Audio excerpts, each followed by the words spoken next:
Et salut à toi, j'espère que tu vas bien. Moi, comme toujours, ça va nickel. Alors, mercredi passé, donc, on était chez mes Tetraponera ruffonigra. Et cette semaine, on part chez une espèce magnifique. Donc, comme tu l'as vu au titre, c'est une espèce de fourmi tisserande qui s'appelle la Polyrhachis dives. Donc, la Polyrhachis, Polyrhachis, dives, dive. Enfin, chacun l'appelle comme il veut, on va dire. Mais... donc voilà, moi je dis Polyrhachis dives, ne vous étonnez pas. Donc comme je l'ai dit, c'est une espèce de fourmi tisserande asiatique. Donc ici on n'est vraiment pas comme la Oecophila, donc je vais vous expliquer ça après plus en détail. Donc le système est un petit peu différent. Et donc si tu as regardé ma précédente vidéo, tu as pu voir que je l'avais mis dans un terrarium. Eh bien, échec total. Et voilà. Donc en fait, elles n'ont pas tissé, elles sont restées dans un mois. Et en fait en un mois, pas un seul œuf, pas un seul développement, j'ai rien eu du tout, ça n'allait pas. Donc je les ai passés en tube et maintenant c'est la folie. Je vais passer en macro juste après pour te montrer. Donc là tu peux voir une petite qui est venue jusqu'ici pour dire bonjour. Et voilà. Donc pour rappel ici j'avais 3 reines et donc je vais revenir car il y a plusieurs types de reines dans une colonie ici. Et voilà. Donc comme je viens de le dire, il n'y a pas qu'un seul type de reine dans les colonies de Polyrhachis. Il y a les macrogynes et les microgynes.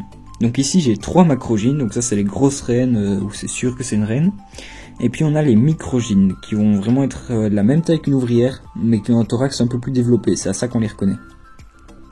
Donc ici je pense que j'avais vu deux microgynes, donc des petites reines, mais donc sans certitude.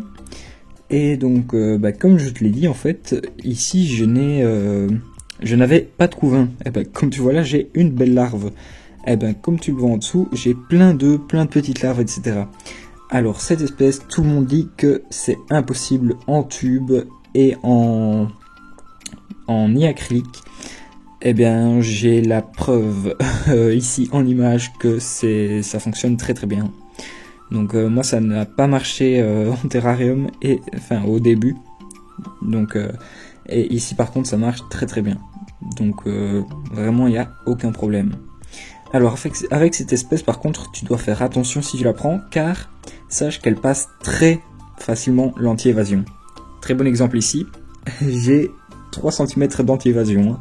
Elle les a passés. Donc c'est vraiment juste pour limiter quand je nourris. Mais sinon, elles passent vraiment comme elles veulent.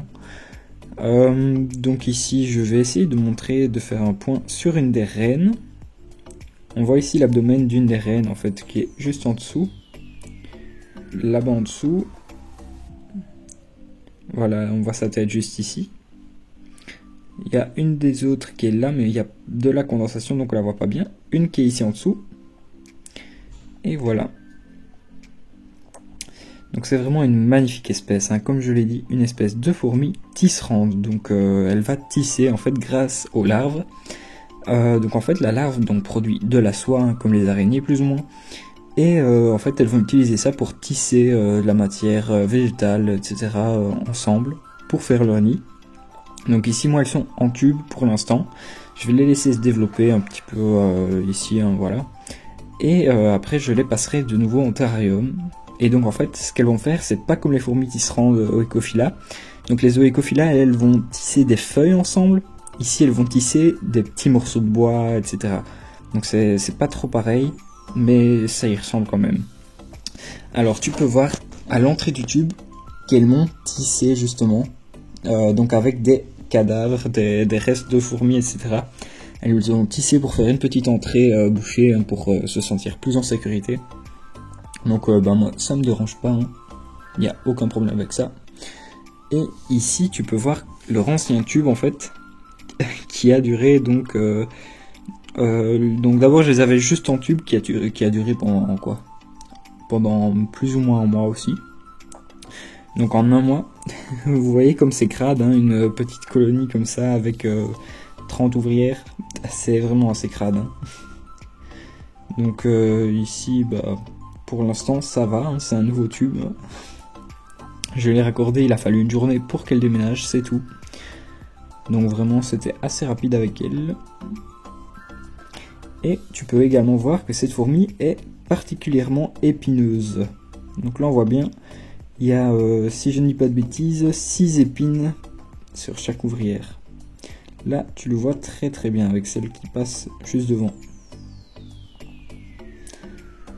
Donc ici il faut faire attention aussi que cette espèce va pratiquer beaucoup comme les formicas. Donc elles vont utiliser l'acide formique, donc qui est un acide qui sent un petit peu le vinaigre, hein. Donc ça c'est toutes les fourmis quasi, si je dis pas de bêtises, qui produisent l'acide formique, mais certaines en font plus que d'autres et l'utilisent pour se protéger, etc. Et c'est le cas de celle-ci. Donc parfois, si vous pouvez sentir que ça pique un peu sur votre doigt si vous la prenez, que vous le titillez un petit peu, eh ben c'est tout simplement qu'elle vous mette une goutte d'acide. Donc c'est pas dangereux pour la santé, hein, vous inquiétez pas. Mais donc ça va juste vraiment avoir une odeur de vinaigre et piquer un petit peu, mais c'est vraiment rien du tout. Donc ici vous voyez qu'elles sont assez calmes. Je vais essayer de vous montrer le couvain. Peut-être tourner de l'autre côté. Hop, je tourne la fourmilière. Voilà, comme ceci, je vais peut-être pouvoir montrer le couvain. Hop. Voilà, déjà ici une partie. Et il y a ici d'autres grosses larves. Et encore d'autres œufs, etc. en dessous. Donc ici avec 3 reines, je ne sais pas du tout si les 3 sont fécondées et si les 3 pondent. Mais je pense pas, hein, très honnêtement. Car je pense quand même que j'aurai plus d'œufs que ça. Mais on sait jamais, donc voilà. Bah oui, hein, ici je fais un petit peu le tour, hein, donc une espèce asiatique qui est vraiment très jolie. Pour les avoir, elle me venait de chez Antenco, donc Thibaut Atta que j'ai rencontré déjà sur des bourses aux insectes. Donc ici il va bientôt y en avoir une en Belgique, hein, tout près de Charleroi, à Fleurus pour être exact. Donc elle s'appelle Insectopie, hein, vous pouvez la retrouver sur Facebook, mais également sur Instagram, hein. Donc vous tapez Insectopie avec un Y à la fin. Et ça va être la 2e édition en fait, et donc il y a une édition d'été et une d'hiver. Cette bourse a eu sa première édition l'été dernier, et elle est organisée par notre ami All for Ants et sa compagne qui ont les magasins All for Ants et All for Stick Insect. Donc c'est un magasin de phasmes et de fourmis. Ici j'ai plusieurs nids chez eux, j'ai une Camponotus nicobarensis qui vient de chez lui. Ma Camponotus nicobarensis vient de chez lui. J'ai plusieurs phasmes qui viennent de chez eux. Et c'est vraiment assez cool, hein. Donc voilà. Ça fait déjà une belle petite vidéo. On va pas tarder à s'arrêter, hein. Je pense avoir fait le tour. Si tu as des questions, n'hésite pas en commentaire. Et n'hésite pas aussi à me donner des idées pour de futures vidéos ou une espèce que tu as envie de voir sur ma chaîne. Je pourrais peut-être me débrouiller pour réussir à la voir. Et voilà, hein. Moi je te dis à très vite pour une prochaine vidéo, mercredi prochain, 14 h. Et ciao!